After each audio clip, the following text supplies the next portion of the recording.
नमस्कार विद्यार्थी मित्रांनो, मराठी जी के या आपल्या यूट्यूब चॅनलवरती सर्वांचे स्वागत आहे। तर पहा, आजच्या व्हिडिओमध्ये आपण मुंबई उच्च न्यायालय भरती 2026 करिता शिपाई हमाल लिपिक या पदांकरिता आज आपण काही महत्त्वपूर्ण प्रश्न पाहणार आहोत। हे प्रश्न पहा तुम्हाला परीक्षेच्या दृष्टिकोनातून महत्त्वपूर्ण ठरणारे आहेत। तरी तुम्ही चॅनलवर जर नवीन असाल तर चॅनलला सबस्क्राईब करून ठेवा, कारण तुम्हाला असेच महत्त्वपूर्ण व्हिडिओ नक्कीच बघावयास मिळतील। चला तर मग व्हिडिओला सुरुवात करूया। तर पहा, प्रश्न क्रमांक पहिला, 2026मध्ये G20 शिखर परिषदेचे यजमानपद कोणत्या देशाकडे आहे? विद्यार्थी मित्रांनो, प्रश्नाचं जर उत्तर येत असेल तर कमेंट बॉक्समध्ये देण्याचा प्रयत्न करीत राहा। या प्रश्नाचं उत्तर होईल ऑप्शन क्रमांक 3 अमेरिका। तर पहा, 2026मध्ये G20 शिखर परिषदेचे यजमानपद हे अमेरिका या देशाकडे आहे।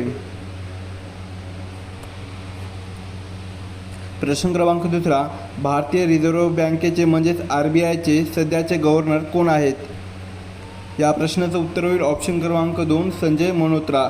तर भारतीय रिझर्व्ह बँकेचे सध्याचे गव्हर्नर हे पहा संजय मल्होत्रा आहेत, जे की पहा भारतीय रिझर्व्ह बँकेचे 26वे गव्हर्नर आहेत।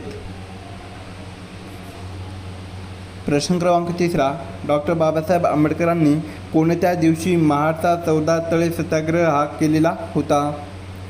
या प्रश्नाचं उत्तर होईल ऑप्शन क्रमांक 1 20 मार्च 1927। तर पहा, डॉक्टर बाबासाहेब आंबेडकरांनी 20 मार्च 1927 या दिवशी महाडचा 14 तळे सत्याग्रह हा केलेला होता, जे की अस्पृश्यांना सार्वजनिक पाणवठ्यावर हक्क मिळावा यासाठी महाड या ठिकाणी सत्याग्रह हा केलेला होता। प्रश्न क्रमांक चौथा, भारताचे पहिले नॅशनल डेटा सेंटर म्हणजेच NDC कोठे स्थापन करण्यात आलेले आहे? या प्रश्नाचं उत्तर होईल ऑप्शन क्रमांक 3 हैदराबाद। तर पहा, भारताचे पहिले नॅशनल डेटा सेंटर हे हैदराबाद या शहरामध्ये स्थापन करण्यात आलेले आहे। प्रश्न क्रमांक 5, ग्रामगीता या ग्रंथाचे लेखन पुढीलपैकी कोणी केलेले आहे? या प्रश्नाचं उत्तर होईल ऑप्शन क्रमांक 1 राष्ट्रसंत तुकडोजी महाराज। तर पहा, राष्ट्रसंत तुकडोजी महाराजांनी ग्रामीण विकासाचा मार्ग दाखवण्यासाठी त्यांनी ग्रामगीता या ग्रंथाचे लेखन हे केलेले आहे। प्रश्न क्रमांक 6, भारतीय राज्यघटनेतील कोणत्या कलमानुसार राष्ट्रपतींना क्षमादान करण्याचा अधिकार आहे? या प्रश्नाचं उत्तर होईल ऑप्शन क्रमांक 3 कलम 72। तर पहा, आपल्या भारतीय राज्यघटनेचे जे कलम आहे कलम 72, तर या कलमानुसार राष्ट्रपतींना क्षमादान करण्याचा अधिकार आहे। प्रश्न क्रमांक 7, मानवी शरीरातील रक्ताचा pH मूल्य किती असते? या प्रश्नाचं उत्तर होईल ऑप्शन क्रमांक 1 7.4। तर पहा, मानवी शरीरातील रक्ताचा जो pH मूल्य असतो तर तो 7.4 इतका असतो। प्रश्न क्रमांक 8, गरबा हा नृत्य प्रकार कोणत्या राज्यांशी संबंधित आहे? या प्रश्नाचं उत्तर होईल ऑप्शन क्रमांक 4 गुजरात। तर पहा, गुजरात या राज्यांशी गरबा हा नृत्य प्रकार संबंधित आहे। प्रश्न क्रमांक 9, भारताने शोधलेली पहिली स्वदेशी अणुभट्टी पुढीलपैकी कोणती आहे? या प्रश्नाचं उत्तर होईल ऑप्शन क्रमांक 4 अप्सरा। तर पहा, भारताने शोधलेली पहिली स्वदेशी अणुभट्टी ही अप्सरा असून हिची स्थापना पहा सन 1956मध्ये कधी? सन 1956मध्ये ट्रॉम्बे या ठिकाणी, कुठे? ट्रॉम्बे या ठिकाणी करण्यात आलेली आहे। प्रश्न क्रमांक 10, मराठी साहित्यातील पहिला ज्ञानपीठ पुरस्कार कोणाला? प्रश्न क्रमांक 10, मराठी साहित्यातील पहिला ज्ञानपीठ पुरस्कार कोणाला मिळालेला आहे? या प्रश्नाचं उत्तर होईल ऑप्शन क्रमांक 4 वि.स. खांडेकर म्हणजेच विष्णू सखाराम खांडेकर। तर मराठी साहित्यातील पहिला ज्ञानपीठ पुरस्कार हा ज्येष्ठ लेखक विष्णू सखाराम खांडेकर यांना पहा सन 1974मध्ये कधी? सन 1974मध्ये ययाती या गाजलेल्या कादंबरीसाठी त्यांना ज्ञानपीठ हा पुरस्कार मिळालेला आहे। क्रमांक 11, भारतीय राज्यघटनेतील कलम 360 खालीलपैकी कशाशी संबंधित आहे? या प्रश्नाचं उत्तर होईल ऑप्शन क्रमांक 3 आर्थिक आणीबाणी. तर पहा आपल्या भारतीय राज्यघटनेचे जे कलम आहे कलम 360, तर हे कलम आर्थिक आणीबाणी यांच्याशी संबंधित असलेले कलम आहे. तर राष्ट्रीय आणीबाणीसाठी पहा कलम 352, राष्ट्रीय आणीबाणीसाठी कलम 352 हे कलम संबंधित आहे. तर भारतामध्ये आणीबाणी कोण जाहीर करू शकतो, तर तो राष्ट्रपती. कोण जाहीर करू शकतो? राष्ट्रपती हा भारतामध्ये आणीबाणी जाहीर करू शकतो. प्रश्न क्रमांक 12 महाराष्ट्रातील कोणत्या नदीला दक्षिण गंगा असे म्हटले जाते? या प्रश्नाचं उत्तर होईल ऑप्शन क्रमांक 3 गोदावरी. तर पहा गोदावरी नदीला तिच्या लांबीमुळे आणि धार्मिक महत्त्वामुळे तिला दक्षिण गंगा किंवा वृद्धगंगा असे म्हटले जाते. प्रश्न क्रमांक 13 कोणत्या जीवनसत्वाच्या कमतरतेमुळे रातआंधळेपणा हा आजार होतो? या प्रश्नाचं उत्तर होईल ऑप्शन क्रमांक 1 जीवनसत्व म्हणजेच व्हिटॅमिन ए. तर जीवनसत्व अ या जीवनसत्वाच्या कमतरतेमुळे रातआंधळेपणा हा आजार होतो. प्रश्न क्रमांक 14 भारतीय राज्यघटनेचे कलम 370 हे कोणत्या राज्यांशी संबंधित होते जे आता रद्द करण्यात आले आहे? या प्रश्नाचं उत्तर होईल ऑप्शन क्रमांक 1 जम्मू आणि काश्मीर. तर पहा आपल्या भारतीय राज्यघटनेचे जे कलम आहे कलम 370, तर हे पहा जम्मू आणि काश्मीर या राज्यांशी ते संबंधित होते जे की आता ते रद्द करण्यात आलेले आहे. तर हे कलम केव्हा रद्द करण्यात आलेले आहे, तर ते 2019मध्ये. कधी? 2019मध्ये हे कलम रद्द करण्यात आलेले आहे. प्रश्न क्रमांक 15 भिल्ल ही आदिवासी जमात प्रामुख्याने कोणत्या राज्यात सर्वाधिक आढळते? तर या प्रश्नाचं उत्तर होईल ऑप्शन क्रमांक 1 राजस्थान. तर पहा राजस्थान या राज्यामध्ये भिल्ल ही आदिवासी जमात प्रामुख्याने सर्वाधिक आढळते. प्रश्न क्रमांक 16 महाराष्ट्रातील दख्खनच्या पठाराची निर्मिती कशामुळे झालेली आहे? या प्रश्नाचं उत्तर होईल ऑप्शन क्रमांक 2 ज्वालामुखीच्या भेगीय उद्रेक. तर पहा ज्वालामुखीच्या भेगीय उद्रेकामुळे महाराष्ट्रातील दख्खनच्या पठाराची निर्मिती झालेली आहे.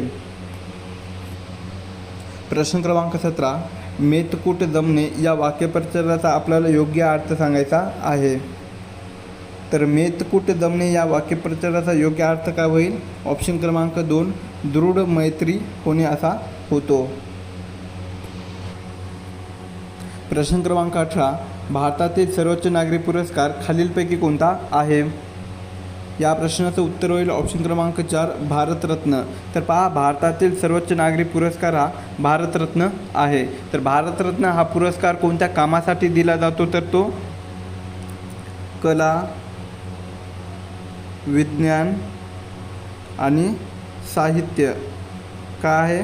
कला, विज्ञान, साहित्य आणि सार्वजनिक सेवा यांच्यातील सर्वोच्च कामगिरीसाठी भारतरत्न हा पुरस्कार दिला जातो. प्रश्न क्रमांक 19 कोणत्या वायूला हसवणारा वायू म्हणजेच लाफिंग गॅस असे म्हणतात? या प्रश्नाचं उत्तर होईल ऑप्शन क्रमांक 2 नायट्रस ऑक्साईड म्हणजेच N2O. तर नायट्रस ऑक्साईड या वायूला हसवणारा वायू असे म्हटले जाते. तर नायट्रस ऑक्साईड हा जो वायू आहे तर तो आपल्या श्वसनाद्वारे शरीरात गेल्यावर मज्जासंस्थेवर परिणाम होऊन आपल्याला हसू येते. प्रश्न क्रमांक 20 मराठी व्याकरणानुसार वाक्यप्रचार आपल्याला ओळखायचा आहे. तर कपाळ मोक्ष होणे या वाक्यप्रचार आपल्याला ओळखायचा आहे. तर कपाळ मोक्ष होणे या वाक्यप्रचाराचा अर्थ काय होईल? ऑप्शन क्रमांक 2 मरण पावणे असा होतो. प्रश्न क्रमांक 21 संगणकाच्या मेमरीमधील सर्वात लहान एकक म्हणजेच युनिट कोणते आहे? या प्रश्नाचं उत्तर होईल ऑप्शन क्रमांक 3 बीट.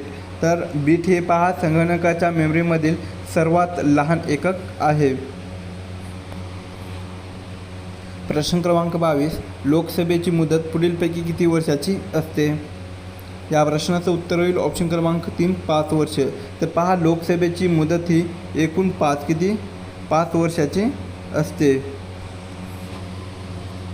प्रश्न क्रमांक 23 महाराष्ट्रातील कोणत्या शहराला साखरेचा जिल्हा म्हणून ओळखले जाते? या प्रश्नाचं उत्तर होईल ऑप्शन क्रमांक 1 अहिल्यानगर. तर पहा, महाराष्ट्रातील सर्वाधिक साखर कारखाने हे अहिल्यानगर या जिल्ह्यामध्ये आहेत, म्हणून त्यांना साखरेचा जिल्हा असे म्हटले जाते. प्रश्न क्रमांक 24, मानवाच्या शरीरातील RBC म्हणजेच रेड ब्लड सेलचे आयुष्य हे किती असते? या प्रश्नाचं उत्तर होईल ऑप्शन क्रमांक 3 120 दिवस. तर मानवी शरीरातील RBCचे आयुष्य हे 120 दिवसाचे असते. प्रश्न क्रमांक 25, सातपुड्यातील सर्वात उंच शिखर खालीलपैकी कोणते आहे? या प्रश्नाचं उत्तर होईल ऑप्शन क्रमांक 2 धूपगड. तर पहा, सातपुड्यातील सर्वात उंच शिखर हे धूपगड असून याची उंची पहा 1350 मीटर. किती? 1350 मीटर याची उंची आहे, जे की ते पहा मध्य प्रदेश या राज्यामध्ये आहे. कोणत्या राज्यामध्ये आहे? मध्य प्रदेश या राज्यामध्ये आहे. प्रश्न क्रमांक 26, संगणकातील बायोसचा फुल फॉर्म काय आहे? तर ते बेसिक इनपुट आउटपुट सिस्टीम. तर संगणकातील बायोसचा उपयोग कशासाठी होतो? या प्रश्नाचं उत्तर होईल ऑप्शन क्रमांक 2 बूटिंग. बूटिंग म्हणजेच काय? सुरू करणे. बूटिंग म्हणजेच सुरू करणे. तर संगणकातील बायोसचा उपयोग हा संगणक सुरू करताना हार्डवेअर तपासण्यासाठी आणि ऑपरेटिंग सिस्टीम लोड करण्यासाठी होतो. प्रश्न क्रमांक 27, खालीलपैकी कोणते अपारंपरिक ऊर्जा स्रोत आहे? या प्रश्नाचं उत्तर होईल ऑप्शन क्रमांक 3 सौर ऊर्जा. तर सौर ऊर्जा हे अपारंपरिक ऊर्जा स्रोत आहे. प्रश्न क्रमांक 28, हात आखडता घेणे या वाक्यप्रचाराचा आपल्याला योग्य अर्थ सांगायचा आहे. तर हात आखडता घेणे या वाक्यप्रचाराचा योग्य अर्थ काय होईल? ऑप्शन क्रमांक 2 कमी खर्च करणे असा होतो. प्रश्न क्रमांक 29, मानवाच्या मेंदूचा सर्वात मोठा भाग कोणता आहे? या प्रश्नाचं उत्तर होईल ऑप्शन क्रमांक 3 सेरेब्रुम. तर सेरेब्रुम हे पहा मानवाच्या मेंदूचा सर्वात मोठा भाग आहे. प्रश्न क्रमांक 30, भारतात डिजिटल व्यवहारांना चालना देणारी योजना कोणती? तर या प्रश्नाचं उत्तर होईल ऑप्शन क्रमांक 3 डिजिटल इंडिया. तर भारतामध्ये डिजिटल व्यवहारांना चालना देणारी योजना कोणती आहे? तर ती डिजिटल इंडिया. तर डिजिटल इंडिया याची सुरुवात केव्हा करण्यात आलेली आहे? तर ती 1 जानेवारी 2015मध्ये. कधी? 1 जानेवारी 2015मध्ये या योजनेची सुरुवात ही करण्यात आलेली आहे.